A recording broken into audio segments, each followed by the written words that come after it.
हरि ओम।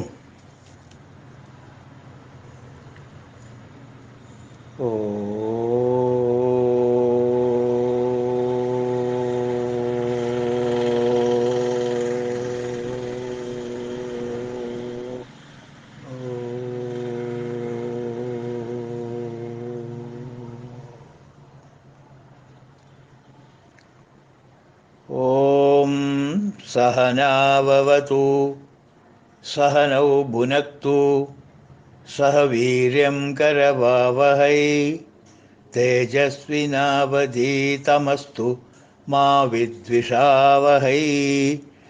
ओम शांति शांति शांति। शान्ताकारं भुजगशयनं पद्मनाभं सुरेशं विश्वाधारं गगनसदृशं मेघवर्णं शुभङ्गं लक्ष्मीकान्तं कमलनयनं योगिहृद्यानगम्यं वन्दे विष्णुं भवभयहरं सर्वलोकैकनाथम्. 39-40 ശ്ലോകം.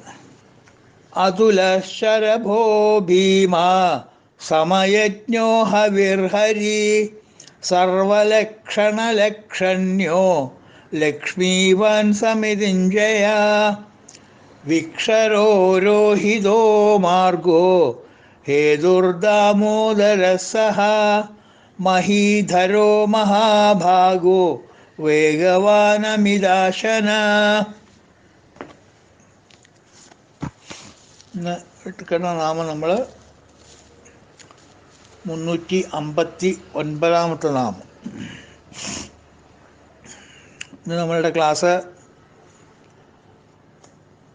ഈശ്വര സഹായം കൊണ്ട് മുടങ്ങാതെ 150 ക്ലാസ്സാണത്.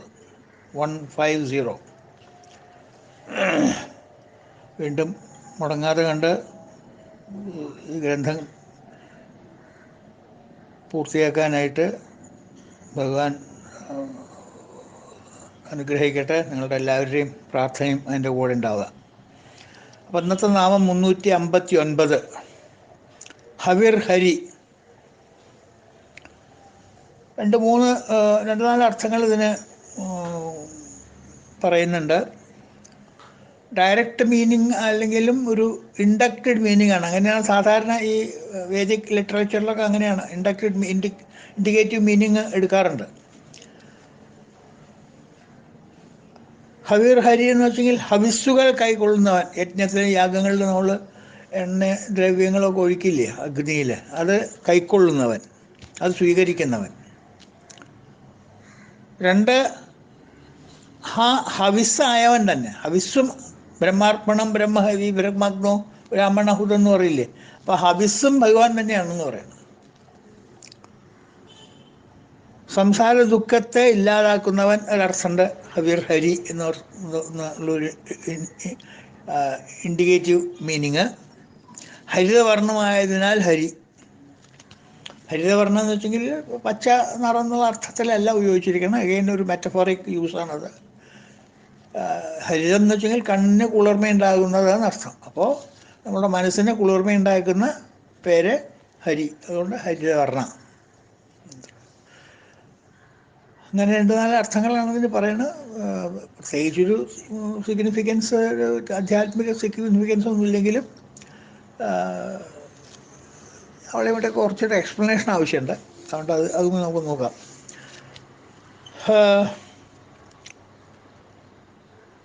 ഈ ശാന്തി, എനിക്ക് തോന്നി ശാന്തി പർവ്വത്തിൽ ഈ 4 അർത്ഥങ്ങളും മേൽപ്പറഞ്ഞ 4 അർത്ഥങ്ങളും വരുന്ന ഒരു ശ്ലോകം കിടപ്പുണ്ട്. ഭഗവാനെ കുറിച്ച് വർണ്ണിക്കണ ഞാൻ എന്തുകൊണ്ടാണ് ഹരി എന്ന് പറയുന്നൊരു ശ്ലോകമുണ്ട്. അപ്പോൾ ആ ശ്ലോകം വെച്ചിട്ടാണ് വ്യാഖ്യാതാക്കൾ ഈ 4 അർത്ഥം കണ്ടിരിക്കണമെന്ന് തോന്നുന്നു എനിക്ക്. അതിൻ്റെ ശ്ലോകം ഇതാണ്: ഞാൻ എന്നെ ധ്യാനിക്കുന്നവരുടെ പാപത്തെ ഇല്ലാതാക്കുന്നു, യാഗങ്ങളുടെ ഹവിർഭാഗത്തെ കൈക്കൊള്ളുന്നവൻ അങ്ങനെയുള്ള എൻ്റെ നിറമാകട്ടെ അതിസുന്ദരമായ ഹരിതമാണ്. അതുകൊണ്ട് ഞാൻ ഹരി എന്ന് വിളിക്കപ്പെടുന്നു എന്നർത്ഥം വരുന്ന ശ്ലോകമുണ്ട്.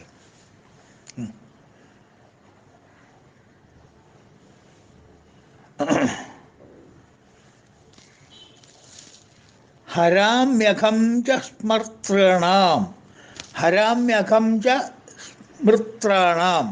ഹര എന്ന് വെച്ചെങ്കിൽ നശിപ്പിക്കുക, ഇല്ലാതെയാക്കുക. അഖം, അഖം എന്ന് വെച്ചെങ്കിൽ പാപങ്ങൾ. ഹരാത് ഹമാഖം ച സ്മൃത്രാണാം, സ്മരിച്ച ഉടനെ തന്നെ വെറും സ്മരണ മാത്രയിൽ ഹരാമ്യഹഖം, അഖം ഇല്ലാതെയായി പോകുന്നു. അഖം മീൻസ് പാപം, പാപം ഇല്ലാതെയായി പോകുന്നു. ഹവിർഭാഗം ക്രതുഷ്യഹം, ഞാൻ ഈ യാഗങ്ങളുടെ ഹവിർ ഭാഗത്തെ കൈക്കൊള്ളുന്നവനാകുന്നു. എന്നുവെച്ചാൽ ഹവിസ് ഞാൻ കൈക്കൊള്ളുന്നവനാകുന്നു. ഹവിർഭാഗം ക്രതുഷ്വഹം, അഹം ക്രതുഷു ഹവിർഭാഗം, ആ ഹവിർഭാഗത്തിനെ ഞാൻ സ്വീകരിക്കുന്നു. വർണ്ണശ്ചമേ ഹരിശ്രേഷ്ഠ, ഹരിശ്രേഷ്ഠമായിട്ടുള്ള വർണ്ണമായതുകൊണ്ട് തസ്മാത് ഹരിമഹം സ്മൃത, ഹരി എന്നുള്ള നാമം, ആ നാമത്തിൽ ഞാൻ അറിയപ്പെടുന്നു.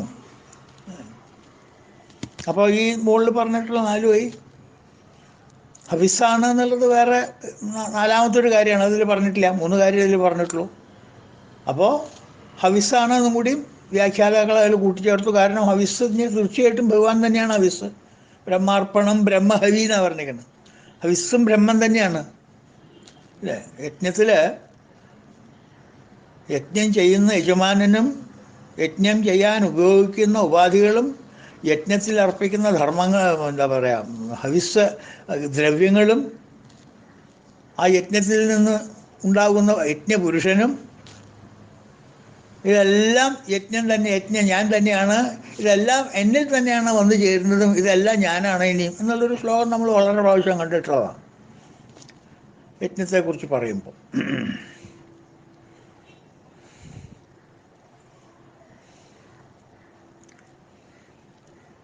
ഇപ്പോൾ ഹരാത് അഖം ച സ്മർത്തൃണാം വളരെ പ്രധാനപ്പെട്ടൊരു വരിയാണത്. ഹരാം അഖം ച സ്മൃത്രാണാം, എന്നെ സ്മരിച്ച ഹരാ അഖം, അഖം ഇല്ലാതെയാകും അല്ലേ. ഭഗവത് സ്മരണ ഉണ്ടെങ്കിൽ പിന്നെ അതല്ലേ, പിന്നെന്താ പേടിക്കാനുള്ളത്? ഭഗവത് സ്മരണ നമുക്ക് ഇല്ലാത്തത് കൊണ്ടാണല്ലോ ഈ ബുദ്ധിമുട്ടുകളൊക്കെ നമുക്കുണ്ടാകുന്നത്. ഭഗവത് സ്മരണ വേണ്ടത്ര ഇല്ല. നാരായണൻ തന്നെ സദാ ജപിച്ചാൽ എന്താണ്ടാവുക? പാപം കേടും പശി കേടും ദുരിതങ്ങൾ തീർക്കും പോലെ പാപവും പശിയും ദുരിതം എല്ലാം തീരും നാരായണ എന്നുള്ള നാമം ജപിച്ചാൽ. നാമം ജപിച്ചാൽ പിന്നെ സ്മരിച്ചാൽ എന്നർത്ഥം. സ്മരണ എന്ന് വെച്ചാൽ വെറുതെ അങ്ങോട്ട് ഒരു ഓർമ്മ ഇങ്ങോട്ട് വന്നിട്ട് അങ്ങോട്ട് ഒരു ഓളത്തിനൊരു ഓർമ്മ വന്നിട്ട് അങ്ങോട്ട് ഇട്ടിങ്ങോട്ട് മാറിപ്പോവല്ല. ഇപ്പോൾ ഒരു ഫിലിം കാണുന്ന പോലെ. സ്മരണ എന്നുള്ള വാക്കിന് ഉള്ള പ്രത്യേക ഒരു ഗംഭീര അർത്ഥമുണ്ട്.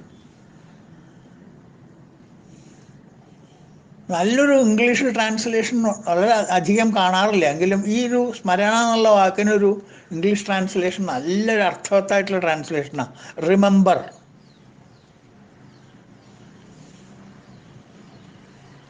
തിങ്ക് എന്നൊന്നല്ല, കോണ്ടംപ്ലേറ്റ് അതൊന്നുമല്ല.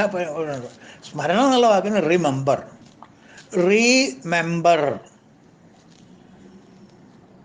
എന്ന് വെച്ചെങ്കിൽ അഗെയിൻ, മെമ്പർ എന്ന് വെച്ചെങ്കിൽ ഇൻസ്റ്റോൾ. ആ മെമ്പറെ ഇങ്ങോട്ട് കൊണ്ടുവരിക, ഭഗവാനെ ഇങ്ങോട്ട് കൊണ്ടുവരിക മനസ്സിലേക്ക്. ബട്ടിരിക്കുക, എങ്ങോട്ടായി പോണ്. അതാണ് റീമെമ്പർ, സ്മരണ. ആ സ്മരണ ഉണ്ടാവണം. ഭഗവാൻ ഒരു കാര്യം നമ്മൾ മനസ്സിലാക്കേണ്ട, ഭഗവാൻ നമ്മളുടെ കയ്യിൽ നിന്ന് ഓടിപ്പോണൊന്നുമില്ല. നമ്മൾ ഭഗവാന്റെ കയ്യിൽ നിന്നാണ് ഓടിപ്പോണത്. കുതറിയിട്ടേ അപ്പോൾ വരാമെന്ന് പറഞ്ഞിട്ട് ഓടിപ്പോവാണ്. അപ്പം ഭഗവാൻ നമ്മളുടെ കയ്യിൽ നിന്ന് പോയി എന്ന് ധരിച്ചിട്ട് നമ്മളിങ്ങോട്ട് ഈ സൂര്യൻ എങ്ങനെയാ എന്താ പറയുക അനങ്ങുന്നുണ്ടെന്ന് നമുക്കറിയണത്? സൂര്യനല്ലല്ലോ വാസ്തവത്തിൽ അനങ്ങണത്. സൂര്യൻ ഉദിച്ചു, സൂര്യൻ അസ്തമിച്ചു. സൂര്യൻ അസ്തമിക്കില്ല, ഉദിക്കുന്നില്ല. ഓ, സൂര്യൻ്റെ ഭാഗത്ത് നിൽക്കുക. നമ്മളാണ് മാറിക്കൊണ്ടിരിക്കുന്നത്, കിഴക്കോട്ടും പടിഞ്ഞാട്ടും മാറിക്കൊണ്ടിരിക്കുന്നത്. അപ്പം നമ്മൾ നമ്മുടെ മാറ്റത്തിനെ അടിസ്ഥാനമാക്കിയിട്ട് സൂര്യൻ ഉദിച്ചു, സൂര്യൻ അസ്തമിച്ചു, സൂര്യൻ പൊങ്ങി, സൂര്യൻ താണു എന്നൊക്കെ പറയുന്നു. അതുപോലെ തന്നെ ഭഗവാൻ നമ്മളിൽ നിന്ന് പോകുന്നില്ല, നമ്മളാണ് ഭഗവാനിൽ നിന്ന് അകന്നു പോകാൻ നിൽക്കുന്നത്. ഭഗവാൻ എപ്പോഴത്തേയും പോകുന്നില്ല, അവിടെ തന്നെയുണ്ട് ഭഗവാൻ. ഹൃദയശേ അർജുന തിഷ്ഠതി, എപ്പോഴത്തേക്ക് പോകണം അവിടെയൊക്കെ ഉണ്ട്. പക്ഷെ നമ്മുടെ എന്താ പറയുക, ബുദ്ധിയില്ല എന്ന് വേണം പറയാൻ. മലയാളത്തിൽ അറ്റ വാക്കേ ഉള്ളൂ. നമ്മുടെ ബുദ്ധിമോശം കൊണ്ട് നമ്മൾ വിചാരിക്കുന്നു ഭഗവാൻ നമ്മളിൽ നിന്ന് അകന്നു പോയി.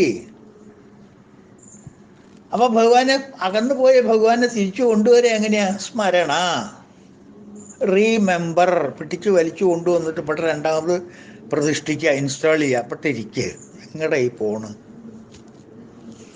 നമ്മളുടെ മനസ്സാണ് ഭഗവാനിൽ നിന്ന് പോണത്. അപ്പം നമ്മുടെ മനസ്സിനെ നമ്മൾ പിടിച്ചു കൊണ്ടുവരുന്നത്. അതൊരു രണ്ടാം തരല്ലേ നമ്മളെ കുറ്റം പറയണത്.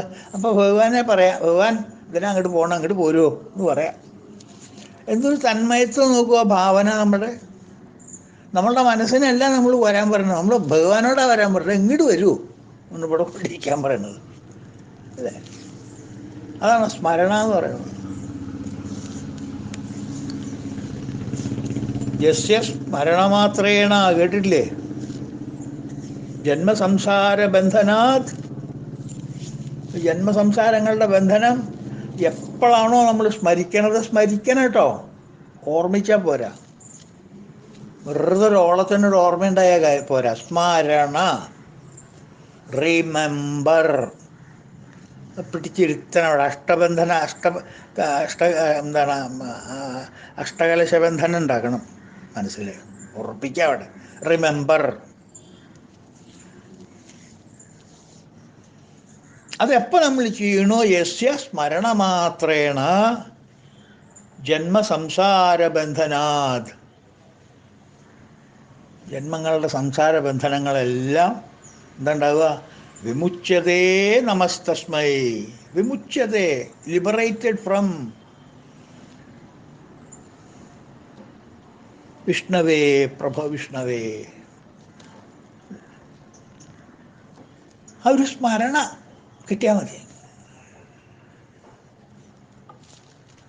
പക്ഷെ സംസാരികളായ നമ്മൾ പ്രാരബ്ധവശാൽ അതിന് ശ്രമിച്ചിട്ട് ചിലപ്പോൾ നമുക്കത് പറ്റുന്നില്ല.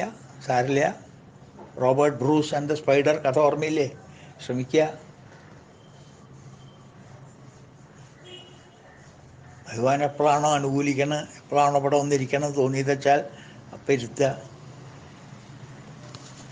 നമ്മൾ റെഡിയാണ് ഭഗവാനെ, ഞാൻ എപ്പോൾ വേണമെങ്കിൽ റെഡിയാണ്. ഭഗവാൻ എപ്പോൾ വേണമെങ്കിൽ വന്നോളൂ. ഭഗവാൻ റെഡിയാണ്, നമ്മളാ ചെല്ലാത്തതേ. മനസ്സിലാവുന്നുണ്ടോ? നമ്മളാണ് അങ്ങോട്ട് ചെല്ലാത്തത്. പക്ഷെ അത് പറയാൻ വയ്യ. അപ്പോൾ ഭഗവാന്റെ പേരിൽ പഴി ചേർക്കുക. അങ്ങോട്ട് ഒരു കുഴപ്പമില്ല പഴി പറഞ്ഞുകൊണ്ട്. ഭഗവാനത് ഇഷ്ടമാണ് ഭഗവാനെ കുറിച്ച് പഴി പറയണത്. എന്താ ഭഗവാനെ ഇങ്ങനെ ഓട്ടിപ്പോണ മനസ്സിന്ന് എന്നൊക്കെ ചോദിക്കാറില്ലേ? കുറൂരമ്മയും വില്ലുമംഗലും കാക്കശ്ശേരിയൊക്കെ ധാരാളം ചോദിക്കാറുണ്ട് അങ്ങനെ. വില്ലുമംഗലം ചോദിച്ചിട്ടില്ലേ, ഈ പീഠത്തിൻ്റെ മുകളിൽ നിന്ന് ഓടിപ്പോകുന്നല്ലോ കൃഷ്ണ, മനസ്സിന്ന് ഓടിപ്പോകാൻ ധൈര്യമുണ്ടോ എന്ന് ചോദിച്ചിട്ടുണ്ട് വില്ലുമംഗലം ഒരിക്കൽ. എൻ്റെ മനസ്സിന്ന് ഓടിപ്പോകാൻ പറ്റുമോ എന്ന് ചോദിച്ചു. അതൊക്കെ ആ ലെവലിലെത്തിയവർക്ക് അല്ലേ. അപ്പോൾ നമ്മളെ പോലെയുള്ളവരെന്താ പറയുക? ഭഗവാനെ വരൂ, വേഗം വരൂ, ഇവിടെ വന്നിരിക്കുമോ, ഞാൻ ഇവിടെ എല്ലാം ഒരുക്കിയിട്ടുണ്ട്. ഭഗവാൻ എല്ലാം ഒരുക്കിയിട്ട് കാത്തിരിക്കാൻ നമ്മളെ വിളിക്കുകയാണ്. പക്ഷെ നമ്മളെന്താ പറയണം? മിറർ ഇമേജ് എന്ന് കേട്ടിട്ടുണ്ടോ? നമ്മളിത് കണ്ണാടിയിൽ നോക്കുമ്പോൾ നേരെ ഓപ്പോസിറ്റാണ് തോന്നുക. നമ്മൾ ഭഗവാനെ വിളിക്കണ പോലെ തോന്നും. ഞാൻ ഇവിടെയൊക്കെ ഒരുക്കിയിട്ടുണ്ട് കേട്ടോ. ചിത്തത്തിൽ അച്യുത കളിപ്പന്തലിട്ടു വിളയാടിയിടുകൻ മനസ്സി നാരായണായ ഹരി നാരായണായ നമ. ഇവിടെ ഒരു കളിപ്പന്തലൊക്കെ ഇട്ടിട്ടുണ്ട്, നല്ല തണലുണ്ട് ഇവിടെ. ഇവിടെ ഇരുന്നോളൂ സുഖമായിട്ട്. എന്തിനാ അങ്ങോട്ട് ഇങ്ങോട്ടൊക്കെ ഓടിപ്പോണ്? ഇവിടെ പോരൂ. അങ്ങനെയെങ്കിൽ അങ്ങനെ, എങ്ങനെയെങ്കിലും ഏതെങ്കിലും രൂപത്തിൽ മനസ്സിലൊന്ന് വന്ന് ഇരിക്കട്ടെ ഭഗവാൻ. നിങ്ങൾ ആരെ വേണി പഴി പറഞ്ഞോളൂ.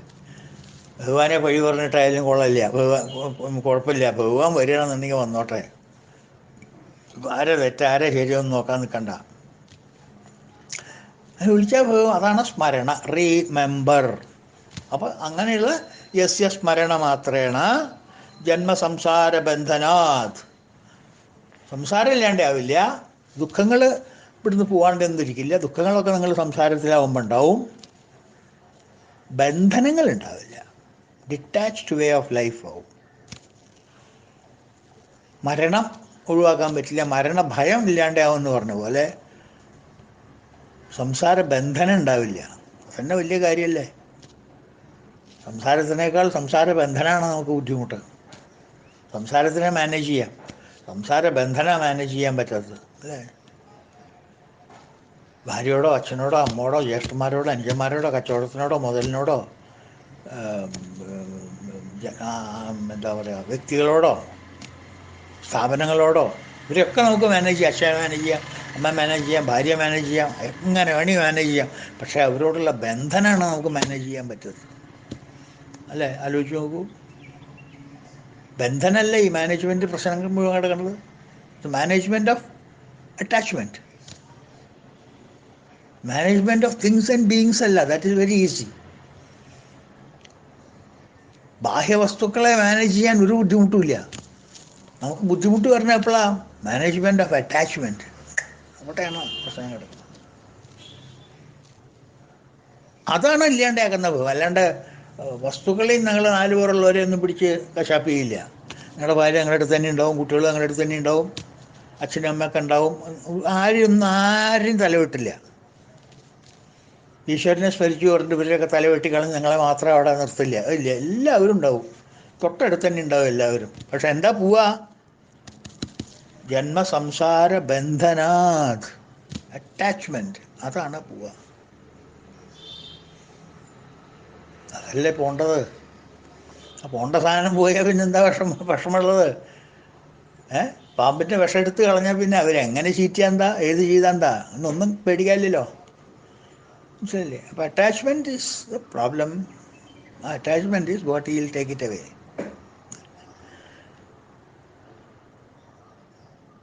മനസ്സിലായില്ലേ? അപ്പോൾ നേരത്തെ പറഞ്ഞ ശ്ലോകത്തിൽ ഞാൻ പറഞ്ഞില്ലേ, ഹവിസ് കൈക്കൊള്ളുന്നവൻ, സംസാര ദുഃഖത്തെ ഇല്ലാതാക്കുന്നവൻ, ഹരിതവർണമായതിനാൽ ഹരി എന്നൊക്കെ പറഞ്ഞില്ലേ. ഈ 3 കാര്യങ്ങളാണ് പറഞ്ഞത്. 4-മത്തെ കാര്യം ഹവിസ്സാണ് ഞാൻ എന്ന് ആ ശ്ലോകത്തിൽ പറഞ്ഞിട്ടില്ല, ശാന്തിപർവ്വത്തിൽ പറഞ്ഞിട്ടില്ല. പക്ഷെ ഞാൻ ഹവിസ്സാണ് എന്നുള്ളത് ഭഗവാൻ തന്നെ വേറെ രീതിയിൽ പറഞ്ഞിട്ടുണ്ട്. ഹവിസ് ഞാൻ തന്നെയാണ് കൈക്കൊള്ളുന്നത്. യജ്ഞത്തിൻ്റെ ഹവിസ് എന്നാൽ എല്ലാ കർമ്മങ്ങളും എന്നാണ് അർത്ഥം അല്ലേ. യജ്ഞം എന്ന് പറഞ്ഞാൽ, യജ്ഞത്തിൻ്റെ ഹവിസ് എന്ന് പറഞ്ഞാൽ കർമ്മങ്ങളാണ്, നമ്മളുടെ കർമ്മങ്ങളാണ് അല്ലേ.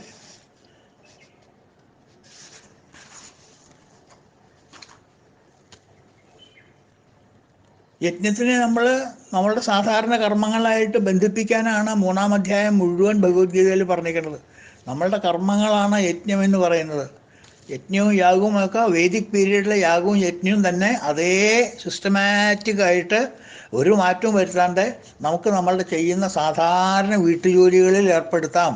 പച്ചക്കറി മേടിക്കാൻ പോയാലും, സിനിമ കാണാൻ പോയാലും, കാപ്പി ക്ലബ്ബിൽ കയറിയാലും, നടക്കാൻ പോയാലും, ഫ്രണ്ടിൻ്റെ വീട്ടിൽ പോയാലും ചെയ്യുന്ന എല്ലാ കർമ്മങ്ങളും ആ വേദിക് പീരീഡിൽ ചെയ്തിരുന്ന യാഗങ്ങളും യജ്ഞങ്ങളും ആക്കി കമ്പയർ ചെയ്ത് മാറ്റി ആ രീതിയിൽ കൊണ്ടുപോകണം, വിത്തൗട്ട് അറ്റാച്ച്മെൻറ്റ്.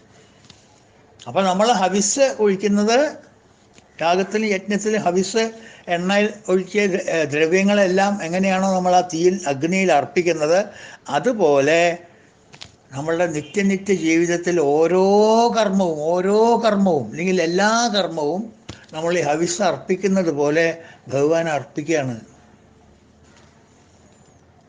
ഈശ്വരാർപ്പിതം, ഈശ്വരൻ അർപ്പിക്കുകയാണ് നമ്മൾ ഓരോ കർമ്മങ്ങളും. ഈശ്വര അർപ്പണ മനോഭാവത്തോടു കൂടി ചെയ്യുന്ന കർമ്മങ്ങളാണ് നമ്മൾ ചെയ്യുന്നതൊക്കെ. അങ്ങനെ ചെയ്യുന്ന കർമ്മങ്ങളെല്ലാം ഞാൻ തന്നെയാണെന്ന് പറയുന്നുണ്ട്. അഹം ഹി സർവയജ്ഞാനാം ഭോക്താ പ്രഭുരേവച, ഇതിൻ്റെ പ്രഭു ഞാനാണ്. ഭഗവാൻ തന്നെ പറഞ്ഞതാ 9-ാം അധ്യായത്തിൽ, അഹം ഹി സർവയജ്ഞാനാം ഭോക്താച പ്രഭു ഏവച. ഈ യജ്ഞങ്ങളുടെ എല്ലാം ഭോക്താവും പ്രഭു ഒക്കെ ഞാൻ തന്നെയാണ്. I am the lord over this, I am this. അത് അനുഭവിക്കുന്നത് ഞാനാണ്, അതും ഞാനാണ്. യജ്ഞങ്ങളെല്ലാം ഞാനാണ്, ഭോക്താവും പ്രഭുവായതും.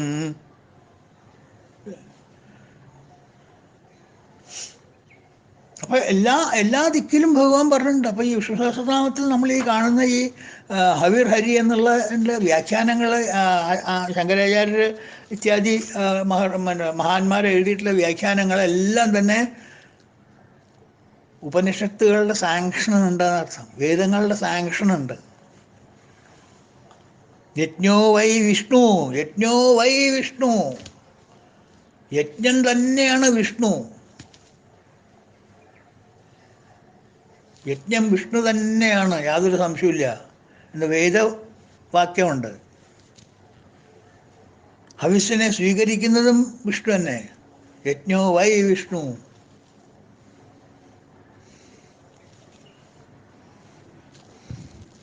വർണ്ണശ്യാമേ ഹരിശ്രേഷ്ഠ.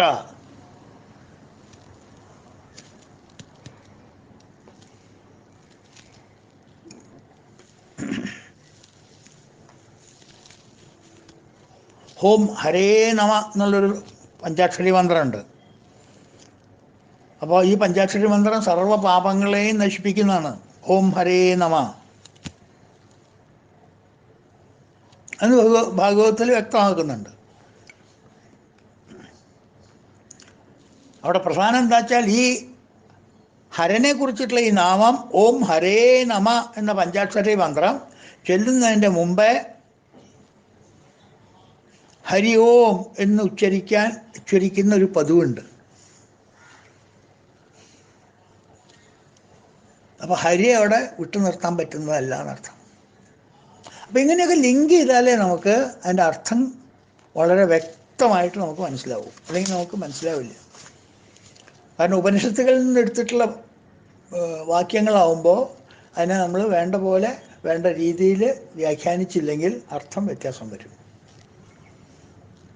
കാരണം ആഫ്റ്റർ ഓൾ ഉപനിഷത്തുകൾ എന്ന് പറയുന്നത്, നമ്മളൊരു കാര്യം ആലോചിക്കണം, ഇത് പണ്ട് എഴുതി വെച്ചതൊന്നുമല്ല. ഈ വേദങ്ങളെന്ന് പറയുന്നത് എഴുതി വെച്ചിട്ടുള്ളതൊന്നുമല്ല.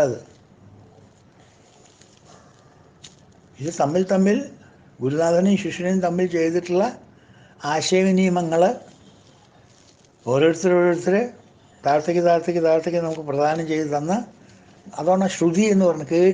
കേട്ട് ഉണ്ടായിട്ടുള്ളതാണ്, അല്ലാണ്ട് എഴുതി ഉണ്ടായിട്ടുള്ളതല്ല. അങ്ങനെയുള്ള പെരുത്ത് കിടക്കുന്ന, വളരെയധികം വ്യാപിച്ച് കിടക്കുന്ന ഒരു സ്ഥാനത്തിനെയാണ് വ്യാസൻ വന്നിട്ട് അതിനെയൊക്കെ പകുത്ത ഒരു ഭാഗത്ത് രീതിയിലാക്കിയത്. അപ്പോൾ നമ്മൾ ഈ സ്കൂളിലൊക്കെ സ്കൂളിലിപ്പോൾ ആ പരിപാടിയില്ല. കോളേജിലൊക്കെ പോയി കഴിഞ്ഞാൽ ലെക്ചർ നോട്ട്സ് എടുക്കാറുണ്ട് നമ്മൾ. ഒരു കുട്ടിയുടെ നിന്ന് ആ ലെക്ചർ നോട്ട്സിൻ്റെ ബുക്കൊന്ന് എടുത്ത് വായിച്ചു നോക്കൂ, വല്ലതും മനസ്സിലാകൂ. ആ കുട്ടിക്ക് മനസ്സിലായിട്ടുണ്ടാവും. കാരണം ആ കുട്ടി ലെക്ചറർ അല്ലെങ്കിൽ ടീച്ചർ പറയുന്ന ഇതെല്ലാം മനസ്സിൽ ഉൾക്കൊണ്ട് എന്തെങ്കിലും വല്ല സംശയവും വല്ലയിടത്തുണ്ടെങ്കിൽ അത് മുറി ഇംഗ്ലീഷിൽ അല്ലെങ്കിൽ മുറി മലയാളത്തിലെ ഗ്രാമറൊന്നും ഇല്ലാണ്ട് 2-3 വേർഡ്സായിട്ട് അവിടെയും പറ്റിയും വേറെ ഷോർട്ട് നോട്ട്സായിട്ട് എഴുതിയിടും. അതിൽ നിന്ന് എടുത്തിട്ടാണ് ആശയം വിപുലീകരിക്കുക. ഇങ്ങനെയായിരുന്നു വേദങ്ങൾ കൊണ്ട്. അതിനെ എടുത്തിട്ട് വ്യാസനെല്ലാം ക്രോഡീകരിച്ച് നല്ലൊരു രീതിയിൽ വായിച്ചാൽ മനസ്സിലാവത്തക്ക രീതിയിൽ the first palmyra edition of Vedas was brought out by Vyasa. അതുകൊണ്ടാണ് വേദങ്ങളെ എഴുതിയത് വ്യാസനല്ല, വേദങ്ങളെ വ്യസിപ്പിച്ചതാണ് Vyasan. Yes, codified the Vedas. അതിനൊരു രൂപത്തിലാക്കി എടുത്തതാണ്. വ്യസിക്കുക എന്ന് പറയുന്നത് നമ്മൾ ഓർഗനൈസ് ചെയ്യുക, മനസ്സിലായില്ലേ? അപ്പം അതുകൊണ്ട് ഇങ്ങനെയുള്ള നാമങ്ങളൊക്കെ വരും. അപ്പം അത് നമ്മൾ സന്ദർഭത്തിന് ഉചിതമായിട്ടുള്ള അർത്ഥം പറഞ്ഞാലേ കിട്ടുള്ളൂ. അപ്പോൾ ഹവിർ ഹരി എന്നുള്ള നാമം നമ്മുടെ കഴിഞ്ഞു. ഇനി അടുത്ത നാമം സർവലക്ഷണ ലക്ഷണ്യ. അതൊരൊറ്റ വാക്കാണ്, സർവലക്ഷണ ലക്ഷണ്യ. വളരെ ദുർലഭമാണ് സഹസ്രനാമത്തിൽ ഇങ്ങനെയുള്ള വലിയ വാക്കുകൾ വരുന്നത്. ചെറിയ ചെറിയ 2 അക്ഷരം 3 അക്ഷരമുള്ള വാക്കുകളേ വരുള്ളൂ. ഇതിപ്പോൾ 8 അക്ഷരമുള്ള വാക്കാണ്. സർവലക്ഷണ ലക്ഷണ്യ 8 അക്ഷര. മനസ്സിലായില്ലേ? അധികം ഉണ്ടാവാറില്ല, പക്ഷെ എന്നാലും ദുർലഭം ആണ്, ഉണ്ടാവും ചെയ്യുക ചിലതൊക്കെ. അപ്പോൾ ഇത് അങ്ങനെയുള്ളൊരു ഇതാണ് സർവലക്ഷണ ലക്ഷണ്യ. സർവലക്ഷണ ലക്ഷണ്യ എന്ന് വെച്ചാൽ എല്ലാ പ്രമാണങ്ങളാലും അറിയപ്പെടുന്നവൻ എന്നർത്ഥം.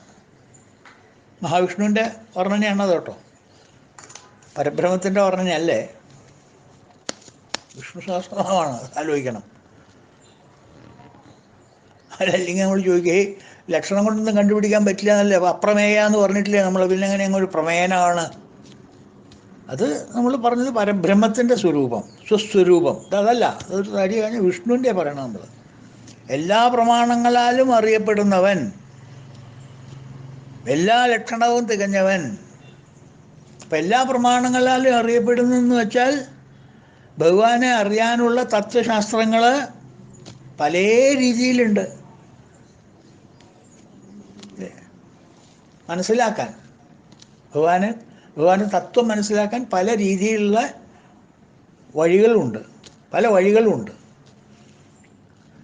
നമ്മളുടെ മനസ്സിനിണങ്ങിയിട്ടുള്ള വഴി നമുക്ക് കണ്ടുപിടിക്കാം.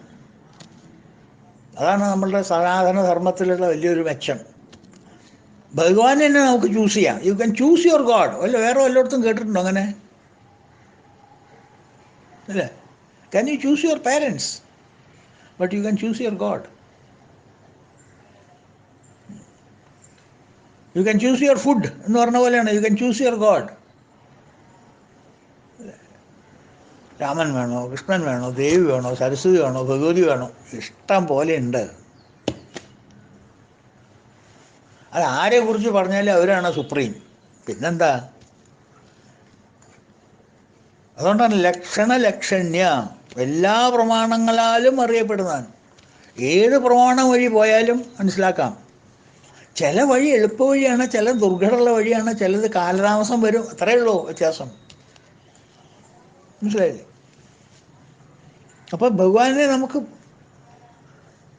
താത്വികമായിട്ട് അറിയാനുള്ള തത്വശാസ്ത്രങ്ങൾ പ്രമാണങ്ങളും വിവിധങ്ങളാണ്, എത്രയോ ഉണ്ട്.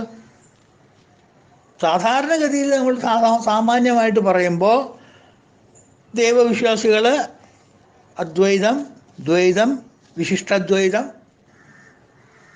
ക്രമത്താൽ അവരുടെ ആചാര്യന്മാർ, ശങ്കരാചാര്യർ, മാധവാചാര്യർ, രാമാനുചാര്യർ, അങ്ങനെയൊക്കെയാണ് നമ്മൾ സാധാരണഗതിയിൽ പറയുക. ഈ ചിന്താ സരണികൾ സ്വീകരിച്ച് സാധാരണക്കാർ സാമാന്യമായും അതിനെക്കുറിച്ച് മനനം ചെയ്യുന്നു. ഇതിൽ പറഞ്ഞിരിക്കുന്ന അദ്വൈതത്തിൽ പറഞ്ഞതാണെങ്കിൽ അദ്വൈത സിദ്ധാന്തം, അല്ല ദ്വൈത സിദ്ധാന്തമാണെങ്കിൽ ദ്വൈത സിദ്ധാന്തം, വിശിഷ്ടദ്വൈതമാണെങ്കിൽ വിശിഷ്ടദ്വൈതം, അതിൽ പറഞ്ഞിരിക്കുന്ന പോലെ മനസ്സിനെ നിയന്ത്രിച്ച് മനനം ചെയ്യുന്നു. ഇതിനു പുറമെ മറ്റേ ഇതൊന്നുമല്ലാത്ത പല തത്വശാസ്ത്രങ്ങളുമുണ്ട്. ഏത് വഴി പിന്തുടർന്നാലും ഭഗവാനിൽ എത്തിച്ചേരും എന്നുള്ള കാര്യം ഉറപ്പാണ്. ചാർവാകന്മാരുണ്ട്, നിരീശ്വരവാദികളുണ്ട്, അവരും ഒരു മെത്തേഡാണ്, അവരും പോണൊരു വഴി തന്നെയാണ്. ആ വഴി കൂടി വേണമെങ്കിൽ പൊക്കോളൂ, കുഴപ്പമില്ല. എന്നിട്ട് വീണ് തലമണ്ടേ കുടച്ചിട്ട് അവസാനം എത്തിയാൽ മതി, കുഴപ്പമില്ല, എത്തും. എത്താണ്ടിരിക്കില്ല. ഏത് വഴി കൂടെ പോയാലും നിങ്ങളവിടെ എത്തും. നിങ്ങൾക്ക് ഇഷ്ടമുള്ള വഴിയായി തിരഞ്ഞെടുക്ക് പോവാം. ഭക്തി നോ പ്രോബ്ലം, ജ്ഞാനം വെരി ഗുഡ്, കർമ്മം ഫൈൻ. ഇതൊന്നും അല്ലാണ്ട് ഒരു നോ വേ, എനിക്കിഷ്ടമുള്ള വഴി, ആസ് ഐ ലൈക്ക്, ഷേക്സ്പിയർ എന്താ പറയുക, ആസ് യു ലൈക്ക് ഇറ്റ് എന്ന് പറഞ്ഞ പോലെ ഇല്ലേ, താൻ തോന്നിത്ത വഴി, അങ്ങനൊരു വഴി ഇഷ്ടംപോലെ നടന്നോളൂ, ഇഷ്ടംപോലെ പൊക്കോളൂ. എന്ത് ദൈവം, ഏത് ദൈവം, എവിടെ ദൈവം, എപ്പോഴത്തെ ദൈവം, ഇതൊക്കെ വെറുതെ പറഞ്ഞുണ്ടാക്കണതാ. മനസ്സ് നന്നായാൽ മതി, വേറെ ഒന്നും വേണ്ട, പൊക്കോളൂ. നമ്മളൊന്നിനും മൂക്കയറിടാൻ നിൽക്കുന്നില്ല. ഒരു വഴിയിൽ പോണവർ നമ്മളെ മൂക്കയറിട്ട് പിടിച്ച് അത് അല്ലടോ അതേ വരിക, താൻ എന്ത് മണ്ടത്തര കാണിക്കണം നമ്മൾ പറയണില്ല. ഏത് വഴി കൂടെ വേണമെങ്കിൽ പൊക്കോളൂ. ഭഗവാൻ ഇല്ല, നിരീശ്വരവാദി. ആ മാർഗമാണ് എൻ്റെ. ഓ പൊക്കോളൂ. ബഹൂനാം ജന്മനാം മന്ദേ. പല ജന്മങ്ങളെടുത്ത് അവസാന അർജുന അവൻ്റെ അടുത്ത് എത്തും. ഏറെ ജന്മങ്ങൾക്കൊടുക്കം, ഏറെ ജന്മങ്ങൾ എടുത്തിട്ട് ഒടുക്കം അറ്റ് ലാസ്റ്റ് ഫൈനലി അബ്ബ എന്ന് പറഞ്ഞിട്ട് നീ എത്തും പെടാൻ. വളഞ്ഞ വഴിയാണെങ്കിലും ഗമ്യസ്ഥാനത്ത് എത്താണ്ടിരിക്കില്ല.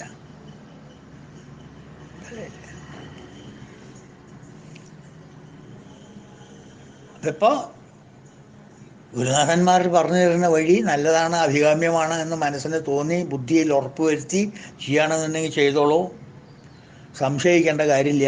അഥവാ അതിൽ വല്ല മനഃശാഞ്ചല്യം ഉണ്ടോ, ആ വഴി കൂടെ പിന്നെ പോകരുത്. പിന്നെ വഴി കൂടെ പോയാൽ ശരിയാവില്ല. ഏത് വഴി കൂടെ പോയാലാണോ നമുക്ക് മനഃശാഞ്ചല്യം ഉണ്ടാവുന്നത്, വേവറിങ് ഉണ്ടാവുന്നത്, അതേ പോകരുത്. വേവറിങ് ഇല്ലാത്ത വഴി അതാ, അതേ പൊക്കോളൂ. മെല്ലെ എത്തുന്നേ ഉള്ളൂ. കുണ്ടും കുഴിയൊക്കെ ഉണ്ടാവും, പുണ്ടാവണ്ടികളൊക്കെ ഉണ്ടാവും റോട്ട് കൂടെ ആ വഴി കൂടെ പോകുമ്പോൾ.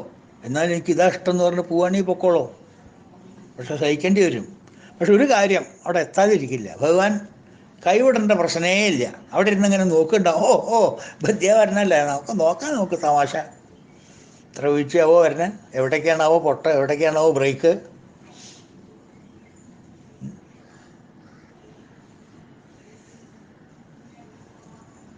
അപ്പോൾ അതിനെക്കുറിച്ച് നമ്മൾ വേവലാതിപ്പെടണ്ട. ബഹൂനാം ജന്മനാമന്തേ എന്ന് ഭഗവാൻ പറഞ്ഞിട്ടുണ്ട്. എത്ര ജന്മം, കുറേ ജന്മങ്ങൾ എടുത്ത് അവസാനം അന്തേ, അവസാന സമയത്ത് മാമുപേത്യതേ, അവൻ എൻ്റെ അടുത്തേക്ക് എത്താതിരിക്കില്ല. Ultimately will come to me. Because ഇവിടെ ഒരു മാഗ്നറ്റ് ഉണ്ട്, ആ മാഗ്നറ്റിലേക്ക് അവൻ വരാണ്ടിരിക്കില്ല. ഒരു പടി കഴിഞ്ഞാൽ ഒരു ഒരു ഒരു വലിയൊരു ഭൂരിഭാഗം അവൻ്റെ യാത്ര കഴിഞ്ഞാൽ പിന്നെ അവിടുന്ന് എൻ്റെ മാഗ്നറ്റിൻ്റെ ശക്തിയിൽ അങ്ങോട്ട് വന്നോളൂ. ഇപ്പൊക്കെ പെരാമ്പുലേഷൻ എടുത്താലും വളഞ്ഞ വഴിക്ക് പോയാലും ചിലൊരു കുറുക്ക് വഴി ഉണ്ട്, അത് ഇങ്ങോട്ട് ചാടുക എന്ന് പറയും. അതും അബദ്ധമാണ്. കുറുക്ക് വഴി കൂടെ പോയാലും അബദ്ധമാണ്. നമുക്ക് തോന്നും കുറുക്ക് വഴിയല്ലേ എളുപ്പമെന്ന്, പോയി നോക്കുമ്പോൾ അറിയാം അത് കുറുക്ക് വഴിയാവില്ല. ചിലപ്പോൾ കുറുക്കട് വഴിയാവും. ശരിയായി നടപ്പതിനു കൂലി ഹൗറിതന്നരികത്തൊടുക്കമണയുന്നതില്ലയോ, ശരികേടുകൊണ്ട് അതുടനെ ലഭിപ്പതായി വരുകിൽ കുറുക്കു വഴി മറ്റതല്ലയോ. മര്യാദയ്ക്ക് പോയാൽ മര്യാദയ്ക്കുള്ള ഫലം കിട്ടും. പക്ഷെ മര്യാദ വഴി വിട്ടിട്ട് അപ്പുറത്ത് കൂടെ പോയാലും ഇത് കിട്ടില്ലേ എന്ന് ചോദിച്ചാൽ പൊക്കോളോ, കിട്ടും. കുറുക്ക് വഴിയാണത്.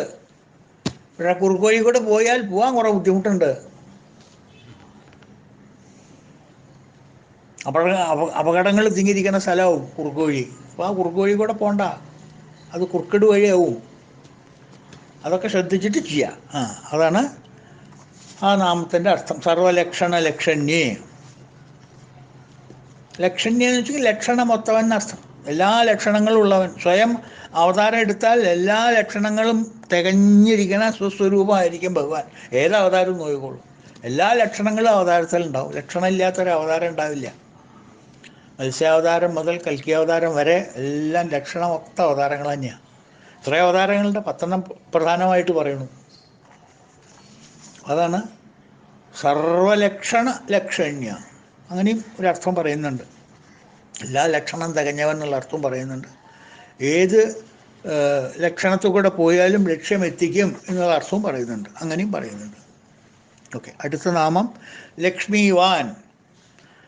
ലക്ഷ്മിവാൻ, വാൻ എന്ന് വെച്ചാൽ എന്താ നമ്മൾ കേട്ടില്ലേ, ഭഗവാൻ, ബലവാൻ, അത് ഉള്ളവൻ എന്നർത്ഥം. അപ്പോൾ ലക്ഷ്മി വാൻ എന്ന് വെച്ചാൽ ലക്ഷ്മി ദേവി ഒപ്പമുള്ളവൻ. എങ്ങോട്ട് പോയാലും ഒപ്പം ഉണ്ടാവും കൂടെ, പിന്നൊന്ന് പോവില്ല. ഏപ്പെട്ടൊക്കെ ഇറങ്ങുകയാണെങ്കിൽ ശരി, രണ്ടാളും കൂടെ ഉണ്ടാവും, രണ്ടാളും ഒപ്പം ഉണ്ടാവും.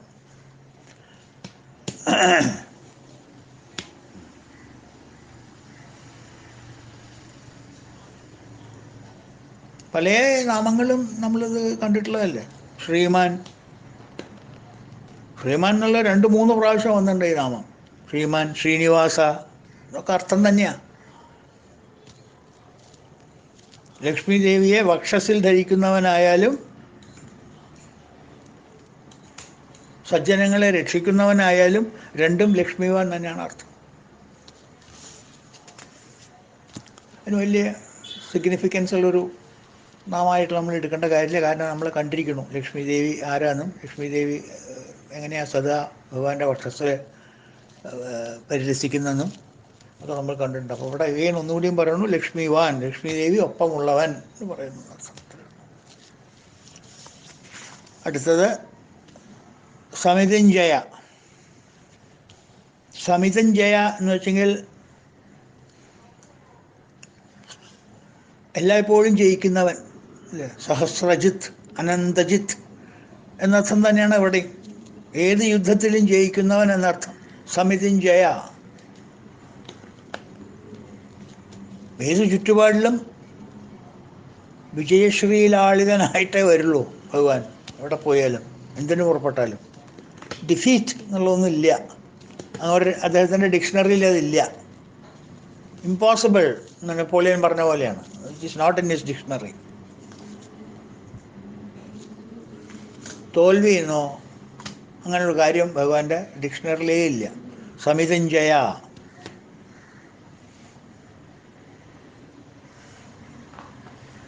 ആണ് സമിതഞ്ജയ എന്ന് വെച്ച അർത്ഥം. പിന്നെ അതിന് വേറൊരു അർത്ഥം പണ്ഡിതന്മാർ പറയുന്നത്, ഈ ഏക ലക്ഷ്യത്തോടെ ജനങ്ങൾ കൂടുന്ന സഭകൾക്ക് സമിതി എന്ന് പറയും. ഒരുപാട് സമിതികളുള്ള കാലമല്ലേ ഇപ്പോൾ ഇത്.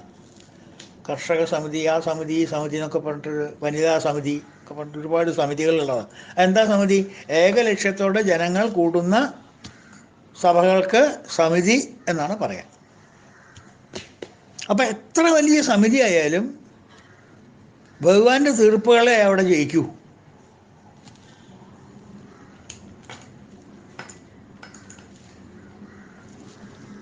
സമിതിഞ്ജയ. അതുകൊണ്ട് അങ്ങനെ ഒരു വ്യാഖ്യാനം എടുക്കുന്നുണ്ട്. ഏത് സമിതിയിലായാലും ശരി ഭഗവാന്റെ സാന്നിധ്യം അവിടെ ജയിക്കൂ എന്നർത്ഥം.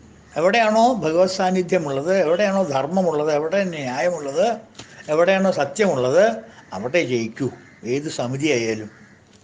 അപ്പോൾ സമിതിഞ്ജയ അങ്ങനെ അർത്ഥം വ്യാഖ്യാതാക്കൾ, ചില വ്യാഖ്യാതാക്കൾ പറയുന്നുണ്ട്. ശങ്കരൻ അവിടെ പറയുന്നില്ല. പക്ഷേ ഇങ്ങനൊരു വേറെ പല പേരുകേട്ട വ്യാഖ്യാതാക്കളും അങ്ങനൊരു അർത്ഥത്തിന് പറയുന്നുണ്ട്, സമിതിഞ്ജയ. ഓക്കെ. അടുത്ത നാമം വിക്ഷര. ഇത് പുതിയൊരു ശ്ലോകമാണ്. ആദ്യത്തെ ശ്ലോകം സമിതിഞ്ജയോട് കഴിഞ്ഞത്. ഇതിപ്പോൾ വിക്ഷര. വിക്ഷര എന്ന് വെച്ചെങ്കിൽ അക്ഷര എന്നുള്ള അർത്ഥം തന്നെയാണ്. നാശരഹിതൻ, നാശമില്ലാത്തവൻ. ജന്മമൃത്യു ജരാവ്യാധി എന്ന് പറഞ്ഞൊരു ഫ്രേസ് ഉണ്ട് വേദാന്ത ചിന്തയിൽ. ജന്മമൃത്യു ജരാവ്യാധി. ഈ പറഞ്ഞ ഫ്രേസ് നമ്മളെപ്പോലെയുള്ളവർക്കുള്ളതാണ് ആപ്ലിക്കബിലിറ്റി. ജന്മമുണ്ട്, മൃത്യുണ്ട്, ജരയുണ്ട്, വ്യാധിയുണ്ട്. പക്ഷേ നിത്യനും അജനുമായ, ജനിക്കാത്തവനും നിത്യനും, എപ്പോഴും നിലകൊള്ളുന്നവനും ജനനം ഇല്ലാത്തവനും ആയവന് ജന്മമൃത്യു ജരാവ്യാധി എങ്ങനെ ബാധിക്കും? അപ്പോൾ അതെങ്ങനെയാണ് ക്ഷരമാവുക? അക്ഷരം തന്നെയാവണ്ടേ. അക്ഷര എന്നുള്ള വാക്ക് വന്നിട്ടുണ്ട്. വളരെ തുടക്കത്തിൽ ഒരു നാമുണ്ട് അക്ഷര. വളരെ മുമ്പ് വന്നിട്ടുള്ള നാമം അക്ഷര. ഓർമ്മയുണ്ടാവും നിങ്ങൾക്ക്. വിക്ഷര എന്നുള്ളതിന് അർത്ഥം തന്നെ വിഗതമായ ക്ഷരം എന്നർത്ഥം. വിക്ഷര എന്ന് വെച്ചെങ്കിൽ ക്ഷരം അല്ലാത്തത് അക്ഷര, വിഗതമായ ക്ഷരം. വിഗതമായ മീൻസ് മറിഞ്ഞു പോയിട്ടുള്ള ക്ഷരം, ഇല്ലാത്ത ക്ഷരം എന്നർത്ഥം. ദൂരെ പോയത് വിഗത വെച്ചാൽ അടുത്തൊന്നും ഇല്ലാന്നർത്ഥം. ക്ഷരം ഇല്ല എന്ന് തന്നെ വേണം പറയാൻ. വിഗത അക്ഷര, അതുകൊണ്ട് അതിന് വിക്ഷര എന്നായി. അപ്പോൾ വിക്ഷരയും അക്ഷരയും ഒക്കെ ഒന്ന് തന്നെ. അക്ഷരം എന്ന് പറയുന്നത് ബ്രഹ്മം തന്നെയല്ലേ. ബ്രഹ്മത്തിൻ്റെ ഒരു ക്വാളിഫയിങ് സ്റ്റേറ്റ്മെൻ്റ് ആണല്ലോ അക്ഷരം എന്നുള്ളത്. അക്ഷരം ബ്രഹ്മപരം അല്ലേ? 8ാം അധ്യായത്തിൽ പറയണില്ലേ, അക്ഷരബ്രഹ്മയോഗത്തിൽ അക്ഷരം ബ്രഹ്മപരം. അക്ഷരം പരമം ബ്രഹ്മം, നശിക്കാത്തത്, അല്ലേ, നാശമില്ലാത്തത്. അക്ഷര, that which is not decayed. അക്ഷരം. അപ്പോൾ therefore വിക്ഷരം എന്ന് പറഞ്ഞാലും ബ്രഹ്മം തന്നെയാണ് അർത്ഥം. മാത്രമല്ല നിർഗുണ ഉപാസന ശീലിക്കുന്നവൻ, ഇപ്പോൾ അദ്വൈതം എന്നൊക്കെ പറഞ്ഞില്ലേ നേരത്തെ, അതിലൊക്കെ ചിലവർ നിർഗുണ ബ്രഹ്മത്തിനെ ധ്യാനിക്കും. മനസ്സിന് ഉറപ്പ് വന്നവരെ ഒരു രൂപവും നാമവും ഒന്നും ഇല്ലാണ്ട് നമ്മളുടെ ഉള്ളിലുള്ള ആ ചൈതന്യത്തെ മാത്രം കണ്ണടച്ച് ധ്യാനിച്ചിരിക്കാനുള്ള കഴിവുള്ള കുറച്ച് നല്ല വ്യക്തികളുണ്ട്. അങ്ങനത്തെവരുണ്ട്. നമുക്ക് നെയിം ആൻഡ് ഫോം അത്ര പ്രധാനപ്പെട്ടുള്ളൂ. മറ്റത് ഈശ്വരൻ എന്ന് പറഞ്ഞാൽ അവർക്ക് നാമരൂപം ഇല്ലാത്ത ഒരു ശക്തിയാണ്. ഹൃദയശേ അർജുന തിഷ്ഠതി, എല്ലാ ഭൂതജാലങ്ങളുടെയും ഉള്ളിലിരിക്കുന്നത് ഞാനാണ്. ആ ശക്തി ഉണ്ടല്ലോ, ആ എനർജി.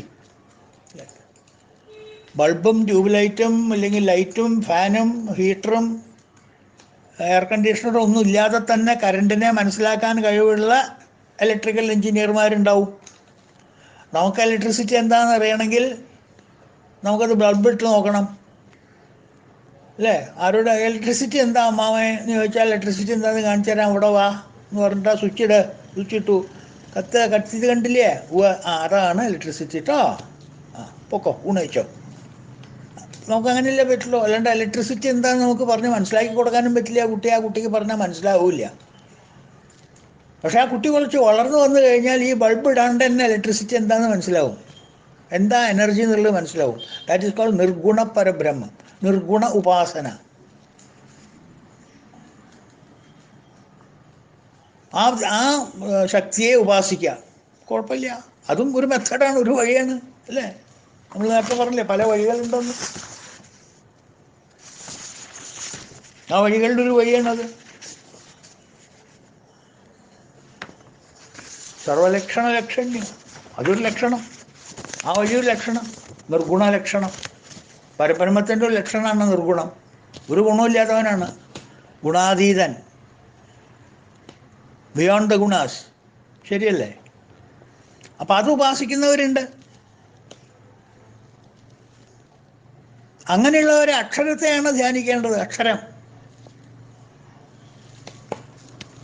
മാക്സിമം അവിടെ പെർമിസിബിൾ ഓമാണ്, ഓങ്കാരമാണ്. ഈവൻ ഓങ്കാരം പറയുന്നതും ഒരു ഉപാധി തന്നെയാണ്, ശബ്ദമായിപ്പില്ലേ? അതൊരു ഒബ്ജക്റ്റിഫൈഡ് എനർജിയാണ് ഓം എന്ന് വെച്ചാൽ. അതിലും ഒരു സ്റ്റെപ്പ് കയറിയിട്ട് മനസ്സിൽ ഒന്നുമില്ലാതെ, യാതൊരു ഭാവവുമില്ലാതെ, ഭാവം മീൻസ് ഒരു ഇമാജിനേഷൻ, ഒരു form and name and form, നാമരൂപം ഇല്ലാത്ത ഒരു എനർജി നമുക്ക് ചിന്തിക്കാൻ പറ്റില്ല. കാരണം നമ്മൾ ആ ലെവലിൽ എത്തിയിട്ടില്ല. നാമവും രൂപവും ഇല്ലാത്തൊരു സാധനത്തിനെ വിചാരിക്കുമെന്ന് പറഞ്ഞാൽ എന്താ നമ്മൾ വിചാരിക്കുക? അതിനെന്തെങ്കിലും നാമം കൊടുക്കണ്ടേ? ഇത് ഉരുളൻകിഴങ്ങ്, അല്ലെങ്കിൽ ഇത് മത്തങ്ങ. അപ്പോൾ പേരും നാമവും ഇല്ലാത്തൊരു സാധനത്തിനൊരു പേര് കൊടുക്കണ്ടേ? അപ്പോൾ അതൊരു പേരായില്ലേ? അപ്പോൾ അതാകെ കൺഫ്യൂഷനാവും അവിടെ. അപ്പോൾ അങ്ങനത്തെ കൺഫ്യൂഷനിലൊന്നും പോവാതിരിക്കാനാണ് നമ്മളെപ്പോലുള്ളവർക്ക് മത്തങ്ങ, ഉരുളൻകിഴങ്ങ് എന്തെങ്കിലും പറഞ്ഞ് ധ്യാനിക്കുക എന്ന് പറയുന്നത്. ശരിക്കും പറഞ്ഞാൽ അദ്ദേഹം മത്തങ്ങയല്ല ഉരുളൻകിഴങ്ങുമല്ല. മത്തങ്ങയാണോ? ഉരുളൻകിഴങ്ങാണോ? മത്തങ്ങയാണോ? മത്തങ്ങയല്ല. ഉരുളൻകിഴങ്ങാണോ? ഉരുളൻകിഴങ്ങല്ല. ഇങ്ങനെ പറയാനേ പറ്റുള്ളൂ. അപ്പം നിർഗുണ ഫോം ഓഫ് വർഷിപ്പിലും ആൾക്കാർക്ക് പോകാം. ആ നിർഗുണ ബ്രഹ്മ വർഷിപ്പിലും പോകുന്നവരും ആദ്യം ഭജിക്കുന്നത് ആരെയാ? ഈ വിക്ഷര, ഈ അക്ഷരത്തിനെയാണ്. ഏത്വക്ഷരമനിർദ്ദേശ്യം അവ്യക്തം പര്യുപാസതേ സർവത്ര ഗമചിന്യം ച കൂടസ്ഥമചലം ധ്രുവം. 15-ാം അധ്യായത്തിൽ, 12-ാം അധ്യായത്തിൽ. അക്ഷരം അനിർദ്ദേശ്യം, അക്ഷരം അനിർദ്ദേശ്യം, ചൂണ്ടിക്കാണിക്കാൻ പറ്റില്ല, വരച്ച് കാണിച്ചു കൊടുക്കാൻ പറ്റില്ല. അവ്യക്തം, പര്യുപാസതയെ അവരെന്നെ ഉപാസിക്കുകയാണെന്നുണ്ടെങ്കിൽ സർവത്ര അഗമചിന്യഞ്ച കൂടസ്ഥമചലധ്രുവം. അവ്യക്തൻ നിർദ്ദേശമാകും, നിർദ്ദേശ്യനാണ്, നിർദ്ദേശിക്കാൻ പറ്റില്ല. അവ്യക്തൻ അനിർദ്ദേശ്യൻ, അക്ഷരത്തെ ഭജിപ്പവൻ, സർവഗ അചിന്യ കൂടസ്ഥ അചല, നിത്യം, നിത്യമായതും അചലമായതും കൂടസ്ഥനായതും അചിന്യമായതും സർവവ്യാപിയായതും സർവകനായതും അതിനെയാണ് ഭജിക്കുന്നത്. ആര്? ഈ ഉത്തമ പുരുഷന്മാർ. ആ ലക്ഷ്യത്തിനെയാണ് അവർ ധ്യാനിക്കുന്നത്. അതും അതാണ് അക്ഷരം എന്ന് പറയുന്നത്. അപ്പോൾ അതും അങ്ങനെ ഒരു ധ്യാനമുറയുണ്ട്. അവ്യക്തതയെ ധ്യാനിക്കുന്ന ഒരു ധ്യാനമുറയുണ്ട്. അപ്പം അക്ഷര എന്ന് പറഞ്ഞാലും അക്ഷരത്തിനെ നമ്മൾ ധ്യാനിച്ചാലും അത് ഭഗവത് ധ്യാനം തന്നെയാണ്. പക്ഷെ അത് ഹൈലി കോൺടംപ്ലേറ്റീവായിട്ട് മനസ്സിനെയും ഇന്ദ്രിയങ്ങളെയും ബുദ്ധിയെയും ഒക്കെ വളരെയധികം നിയന്ത്രണത്തിൽ നിർത്തി, നിഗ്രഹത്തോടു കൂടി നിർത്തി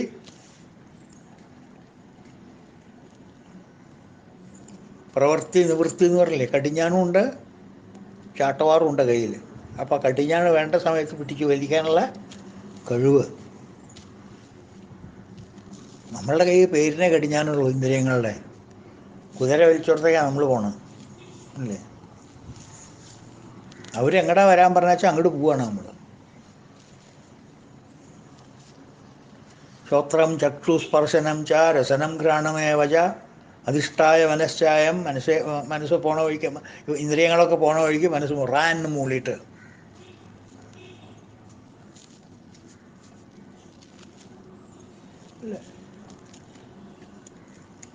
നമ്മൾ ഇഷ്ടപ്പെട്ട വഴിക്ക് നമ്മുടെ ഇന്ദ്രിയങ്ങളും നമ്മുടെ മനസ്സും കൊണ്ടുവരാൻ നമുക്ക് പറ്റണം. ഈ രൂപമില്ലാത്തൊരു വസ്തുവിനെ ധ്യാനിക്കാം എന്ന് പറഞ്ഞാൽ മനസ്സ് റാന്ന് പറഞ്ഞ് കൂട്ടാക്കണം. അതെങ്ങനെയാടോ എന്ന് തിരിച്ച് ചോദിക്കില്ല. അങ്ങനെ ഡിസിപ്ലിനോടുകൂടി വളർത്തിയിട്ടുള്ളതാണ്.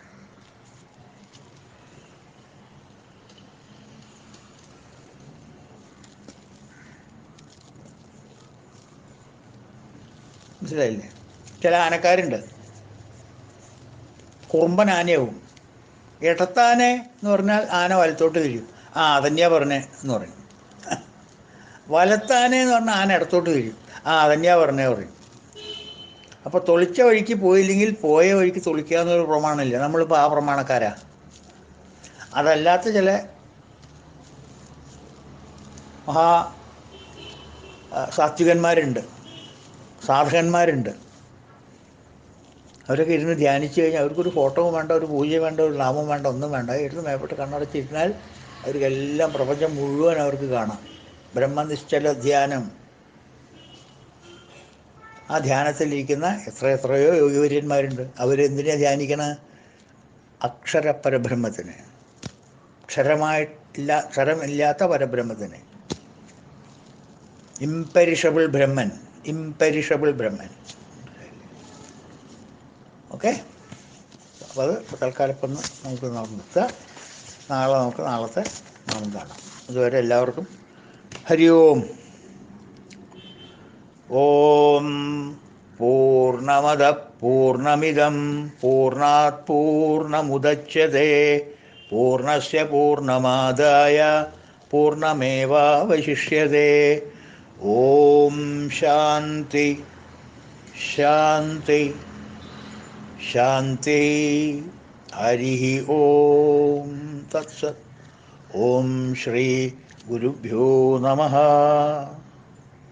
കൃഷ്ണ, ഗുരുവായൂരപ്പ ഭഗവാനെ രക്ഷിക്കണേ.